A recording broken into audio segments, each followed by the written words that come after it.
Dalla sua cella del carcere Due Palazzi, dove è rinchiuso dal febbraio del 2016, Freddy Sorgato ha scritto una lettera al quotidiano Il Gazzettino, dove si professa innocente e vittima della giustizia. 2 pagine in cui dice che Isabella Noventa non è stata uccisa nella sua villa e che la donna è sparita per sua volontà a causa dei tanti debiti contratti dalla sua famiglia. Lui dice questo, afferma questo, non avevamo grossi problemi neanche prima e non è scappata mia sorella è stata uccisa, l'ha ammesso e adesso sta ritrattando quello che ha ammesso in precedenza.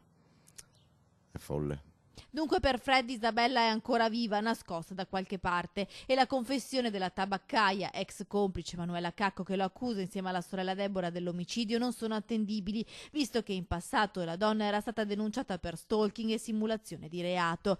Il ballerino camionista inoltre si dissocia dalle 2 pistole e dai 124.000 euro trovati nella casa dell'ex carabiniere, compagno della sorella Deborah. Nella lettera non emerge nessun pentimento, anzi si professa vittima della giustizia. Insomma, per la famiglia della segretaria di Albignasego ancora un duro colpo da digerire e le speranze di poter ritrovare il corpo della loro cara si affievoliscono sempre di più. Mi sembra stia rasentando la follia ormai. Questa lettera non giova né a lui e tantomeno a noi, specialmente a una mamma che aspetta risposte ben diverse.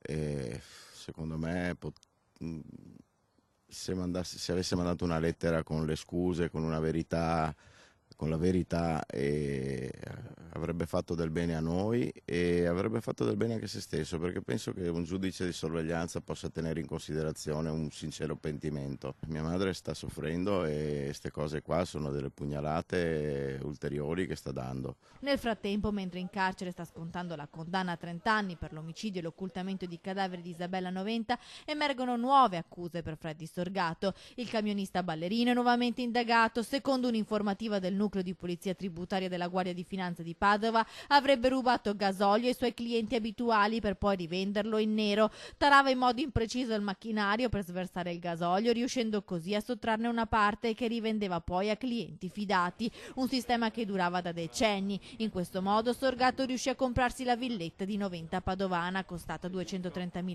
euro e pagata in tranche da 25 a 30.000 euro al mese in tagli da 50 a 10 euro.